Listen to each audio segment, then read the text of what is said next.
Welcome into another edition of Bearcat Update. I'm your host, Max Moore, and what a show we have for you. Let's just say we have some big things planned for later in the program. But first, we start off with a big game this past weekend here in the Ville. Maryville High School took on Lafayette High School in a battle of two MEC powerhouses. Our reporter Hannah Ryan caught up with both teams to preview this matchup. The Maryville Spoofhounds and Lafayette Fighting Irish have been long rivals. Lafayette losing the past 11 years to the Hounds, and they are hungry for a win. Maryville's running back Eli Dow says the Hounds are preparing for battle.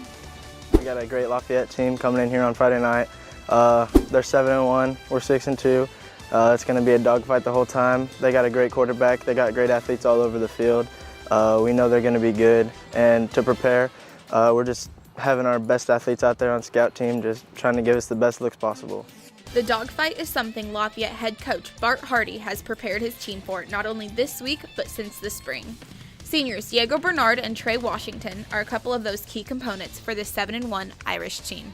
Diego's one of those special kids. We have a lot of them on the team, but he does a great job of putting the team first. He's always looking to dish the ball or spread the ball out as much as he can. And then you have Trey. So what we have is a lot of multi-skilled guys that can really touch the ball and score or make plays at any time. We have Trey out of the backfield. We have some wide receivers that can do a lot of good things for us also. But without our O-line and our D-line, then none of this is possible. Though Lafayette will be bringing their athleticism and multi-skilled team, Maryville is coming with weapons of their own. Junior Tyler Houchin being one of those key players. Houchin rushed for 147 yards last week against the Savannah Savages, putting up one of the 2 touchdowns.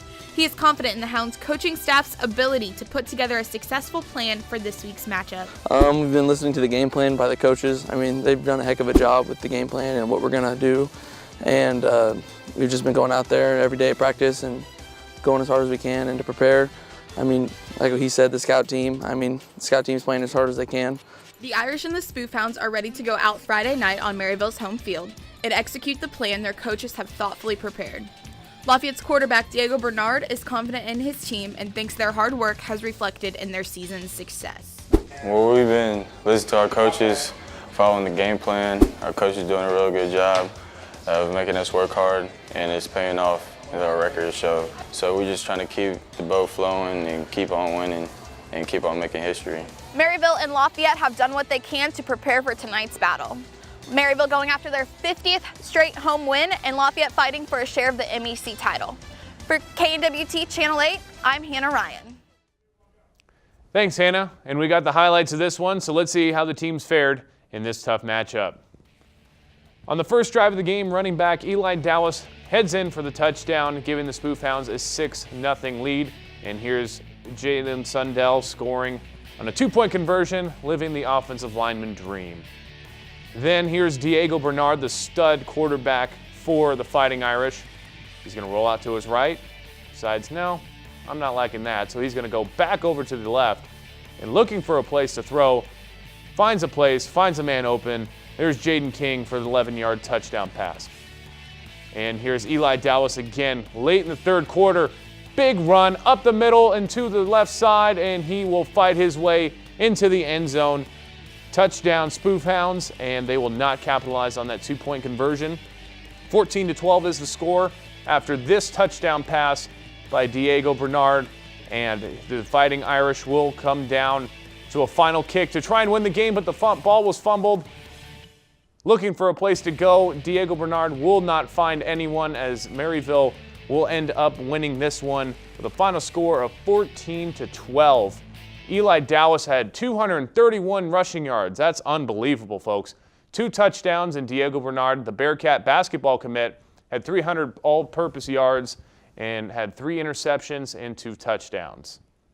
Though the Spoofhounds didn't win the MEC title, they were able to play spoiler for Lafayette's title hopes. Smithville and Chillicothe shared the championship this year with Lafayette and Maryville right behind them. Coach Webb talked after the game about the 50-game home win streak they've accomplished.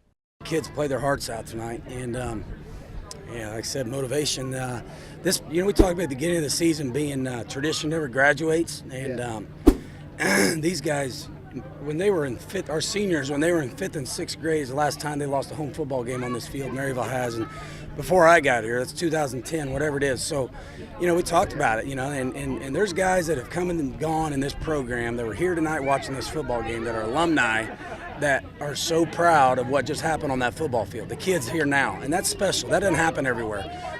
People don't realize that this is a special place, and we say that all the time, but this is just awesome to physically witness. The victory picks, the Vic picks right out there right now on that field that they're having after the game. Those kids love football, and they love each other as teammates, and they got to win. And we didn't win conference this year, okay, but we got 50 wins on this field, and they're part of it, and they'll always remember that. We're going to take a quick break here, but stay tuned. We have plenty more for you here on KNWT Channel 8.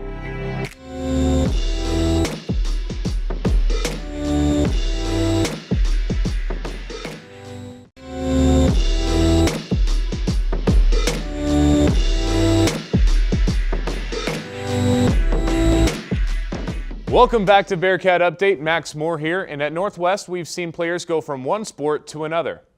No matter if it's tennis to cross country or basketball to football. But for one, they made the transition from running on the track to flying above it. Our reporter Maya Dutho-Walpert shows us how that transition was made. The Northwest gained a new member to their squad this year. Senior Mackenzie Christensen has never cheered in her life. With this being her last year of college, she learns how to have fun supporting Northwest in a cheerful way. I decided to cheer because it was my senior year, and my friend Trey had asked me, and I had never done it before, and it was something that was always exciting, and I've seen people at the football games, and I was like, I've never really been a part of a team where you have to rely on someone, and so it was a huge challenge to have to put all that trust into someone else and make sure they are 100% there and 100% focused as well. Not only was Mackenzie Christensen a new addition to the team with less experience, but David Parker was added as well. David loved the atmosphere when he was attending previous cheer clinics where he decided he wanted to give cheerleading a shot. So this is my first time cheering ever, and I just wanted to cheer because of the camaraderie that came with cheerleading. I came to a couple of the stunt clinics and I noticed that everybody was just really good friends, so I just wanted to be a part of that. In practice we do 3 sessions. It's stunting with your partner, and then it's tumbling, which is back tucks or more advanced running tumbling, and then we do pyramids. Mackenzie and David are current cheer partners for the games and practices. They balance each other with their strengths and weaknesses in becoming better cheerleaders. I met David last year at tryouts, and he had never stunted before like me, so it was very interesting. And it's very interesting because I had never stunted before. I've never done cheer, and neither has he, and we ended up being partners this year, which is super exciting. Mackenzie really helps me focus on my form because she's a smaller girl, so it's easier to throw her, but it's easier to throw her off balance or break her body in a sense where it throws off the stunt. Both are blessed that they get to be able to have the opportunity of being part of the Bearcat family. They love to keep everyone motivated on and off the field. Very cool to have kind of a small fan base and kind of get that Bearcat fame. Join cheering for the Northwest Bearcats this Saturday for a homecoming. Be sure to spot Mackenzie Christensen and David Parker on the sidelines cheering for victory. For Bearcat Update, I'm Maya Dutho-Walpert. Thanks, Maya. Last week, Maryville High School's volleyball team hosted their senior night. While it's been a tough year for the Spoofhounds, they still were able to honor their seniors in a very special way. Our reporter Michael Byland shows us how they were able to be celebrated. The Spoofhounds host Smithville on a special night for 6 seniors, as it was senior night. First set, Smithville's Paige Lackenberg with a nice kill. Maryville gets a kill of their own, Abby Pitts to Josie Mass. But the Spoofhounds couldn't climb their way back in the first set, losing it 25-21.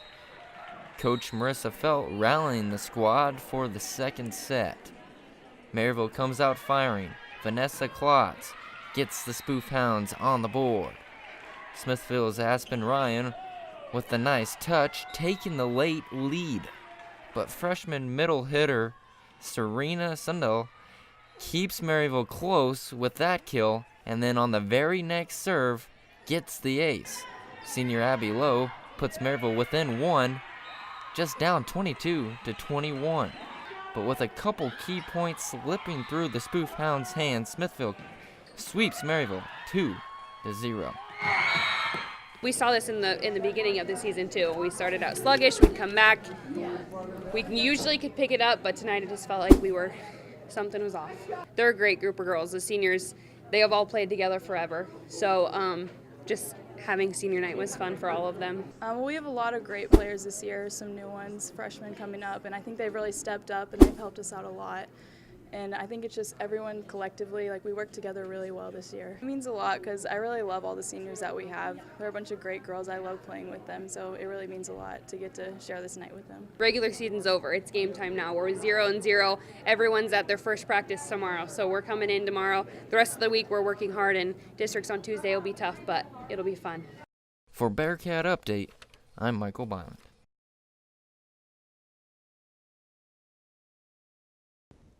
Thanks, Michael. Sticking with the theme of volleyball, the Northwest Missouri State volleyball team was in action this past weekend. They traveled to Pittsburgh, Kansas to take on the Gorillas of Pittsburgh State. They won that match 3-0. Juniors Maddie Bruder and Olivia Nowakowski reached career milestones in that match. Bruder reached 1,000 career kills while Nowakowski reached 1,000 career digs. After that match, the team traveled to Edmond, Oklahoma to take on the Central Oklahoma Broncos. The Cats fell in that one 3-0. Now, it's not all Bearcat and Spoofhound sports here on the show. Intramural sports are a big part of the college atmosphere here at Northwest. And during the fall season, flag football takes center stage. Our reporter Kyle Harris shows us the athletes of intramural sports. This year's intramural football season is in full swing, helping Northwest students stay active while getting involved on campus. For many players, this is an opportunity to continue playing the game that they love. I play flag football just so I can keep sports in my life and just because I love them so much. So why I play intramurals is just to stay in shape, get to be outside, do athletic activities, so kind of continue on from where I left off in high school and then kind of just, be out there for fun, support the teammates, and just have a good time in general. One side effect of the intramural program is the bond formed between players. I think it really does bring people together, especially seeing most of us are Catholic on our team. It really gives you a sense rather than just seeing these people at church or religious functions. You get to see a different aspect of the person, and you really get to bond together because being on a team and serving as teammates, you really get to understand, everyone's strengths and everyone's weaknesses. So I think it is a really good bonding moment to be on an intramural team. Garrett's team, the Bear Catholics, is still looking to find their first win of the season, but they remain hopeful about their chances for the title. Yeah, there is a championship. They played a single elimination between just your league specifically, so all the co-rec teams will play each other, and then, the single elimination, then the two best teams in the league will get to play for a championship. So, intramural football is more than just a game for some, but an opportunity to connect and continue playing the sport that they love. For Bearcat Update, I'm Kyle Harris. And we're going to take another break, but stay tuned for the biggest, and I do mean biggest, Coach's Corner in program history. You won't want to miss it.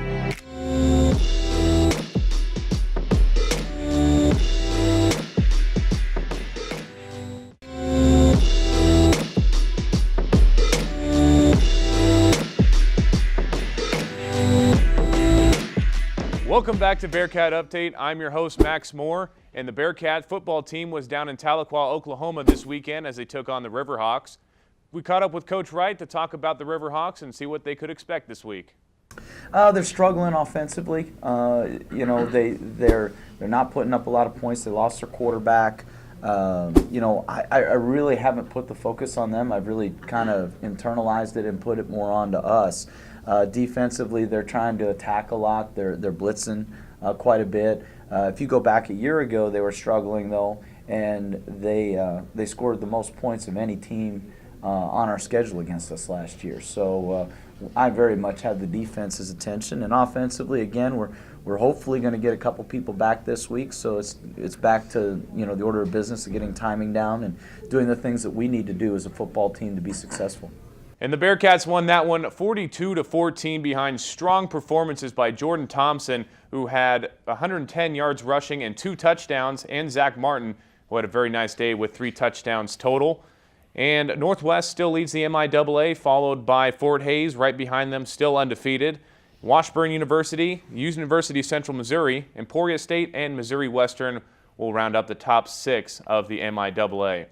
Now I'm joined by a very, very special group of people on Coach's Corner this week, the Northwest Missouri State offensive line. Guys, how are we doing today? Good. Now I'm glad I had you guys on because as a former offensive lineman, we don't get enough credit around here. So I'm glad I'm able to bring you guys in and share some of the love. So first I want to say, what worked against Northeastern? We'll start with you, Zach. You know, we had a good week of practice. Our coaches put in a really good game plan for us. It was pretty cool here last week, and we knew going down there it was gonna be a warm game. So we knew we were gonna have to battle them as well as the elements, and we really just wanted to focus on playing hard and giving great second effort this week. And before we go on, I want to mention that Zach Flott, Landon Kubicek, Ryan Huff, Chase Thomas, and Tanner Owen. Forgot to mention that before, but nevertheless, we'll keep moving on. And so you guys had a good game this week, and you had a little bit of struggle early on in the season with the offense. Landon, what were some of the things you guys did maybe on the field to kind of gel together and get things rolling? Well, first we're getting some pieces back. We're getting guys back from injury, and now we have guys playing new positions, but they're getting more comfortable in those positions, so they're getting used to playing next to different people and playing that position they're at. Ryan, what were some of the things that you guys did off the field that may have kind of helped things that worked on the field? What did kind of help things come together? We just kind of took the young guys up in between classes and watched more film and focused on turning in more film sheets and just making sure you were doing stuff outside of just the 3 hours of practice that we normally do. And then we really focused on going out to eat together. So we went to Pizza Ranch last Thursday. Always a good time when you go to Pizza Ranch. I know that place is probably hurting after you guys went through there. And so you mentioned food. Chase, I always know it's a good time when you go on the road and it's a fun time. But what were some of the good things you guys had to eat on the road? Okay, start off the road trip before we left Bearcat Stadium. We got Subway sandwiches to hold us over for the 4-hour drive down to Joplin. And then once we got to Joplin, Missouri, we stopped at a gas station / barbecue place called Woody's, which is very good barbecue. And then once we got to the hotel around about 9, we had a team meeting. And then after the team meeting, we always get a snack, and we got 2 Whataburger cheeseburgers. Now, I'd like to let the people know that a snack for the offensive line is a couple of double cheeseburgers, so let that be known. And we have a newer guy, I should say, on the offensive line, Tanner Owen. Tanner, you came into this group that's, these guys have been around each other for the past 3 to even 4 years. What was it like to come and be the new guy into that group? It wasn't too bad. They embraced me pretty quick. O-line has to be a unit to work together and everything, so it wasn't too bad.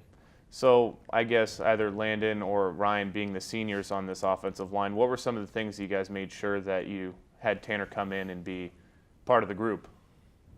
I mean, just inviting him to hang out and making sure he knew that he was a part of us, and just making sure that he was joining us outside of just weights and conditioning and stuff in the summer. So with that being said, we now have we're coming up on homecoming week, and it's always a fun time in homecoming. What are some of the things that really make homecoming more enjoyable? I guess whoever wants to answer this one.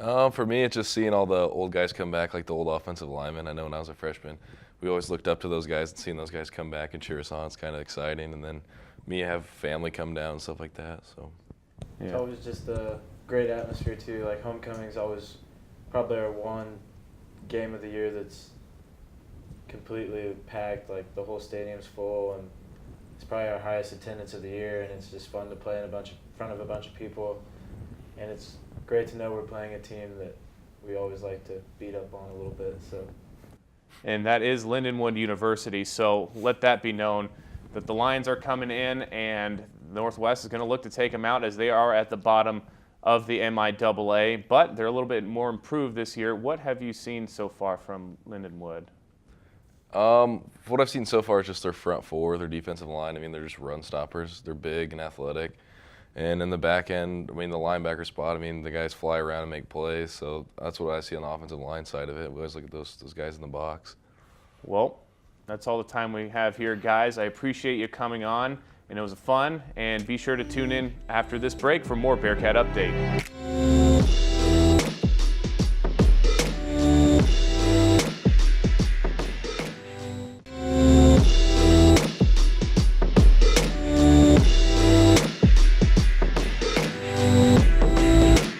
Welcome back to Bearcat Update here on KNWT Channel 8. I'm your host, Max Moore. The Maryville High School boys soccer team has seen its fair share of success this year. They have dominated opponents up and down the MEC. Our reporter Boston Schneider caught up with the team to see what makes them so dominant. The Maryville Spoofhounds boys soccer team has compiled its best record in over 10 years at 14-4-1. On paper, the Hounds are a young team, but why the sudden turnaround after an 8-8 overall record last year? Coming into the season, we had a new coach, and it was definitely hard to adapt to his style of play. It was definitely different than our past coach. We definitely don't do as much labor at practice. We do a lot more drills that help us with our skills. The changes in the program might have been exactly what they needed to take their season a step further. Last year, we definitely got upset in districts by Savannah. And this year we're definitely hungry to come back and go further into districts, and hopefully we can get past Pius as well in the next round. So when I took over this year, I got George Kagodi as my assistant coach, and we started working the program that we've been doing now for about a year and a half with the girls side of it. Just changed the system a little bit to tweak with the boys, and then it was kind of tough getting the boys to buy into it to begin with. But when they started seeing the success and what they could do and control with the ball, we kind of just went with it. They've learned to love it. One of the main changes Maryville has implemented was switching from a 2-striker formation to a 1-striker formation, which allows more flexibility up top. The main change is how we're playing 1 forward up top instead of 2. So now I'm just the lone striker up top instead of sharing a line. We keep them focused. We want to stay away from injury as much as we can. We want to build on our success from the day before. So that's kind of what our mode is. We just got to keep everybody grounded. There's no superstars here. It's just we're all one team. As dysfunctional as we may be, we're a family. These changes in the program might have been exactly what Maryville needed as they look to extend their season further during districts this week. For Bearcat Update, I'm Boston Schneider. Thanks, Boston. And sticking to soccer, the Northwest Missouri State soccer team was in action on the road this weekend. The Cats traveled to Oklahoma to take on Northeastern State Friday and Central Oklahoma on Sunday. They lost to Northeastern State by a score of 2-1 and fell to Central Oklahoma 3-0. And here on Bearcat Update, we're going to present a weekly series about some of the many siblings we have on Bearcat sports teams. This week, we start with the Eskew brothers on the football team. From youth sports in Lawson, Missouri, to college football in Maryville, the Eskew brothers find themselves together again. Austin, the 6'4", 248-pound junior defensive end older brother, and Adrian, the 6'1", 220-pound redshirt freshman, not so little brother. The two are a literal embodiment of Northwest family mantra.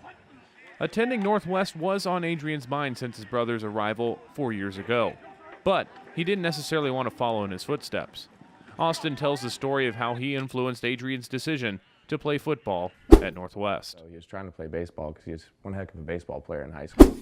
And so I brought him up and I introduced him to the baseball coach upstairs. And while I was at it, I said, I'll just go ahead and introduce you to the football coaches. And they talked to him a little bit and they said, well, are you coming here next year? And he said, yeah, I want to no matter what. And they said, well, what are you doing here today? And he said, well, I'm talking to the baseball coach. And they said, baseball? You look like a football player. Send us some film. And so we got him to send in some film, and that was the end of that. Being the new kid anywhere can be tough.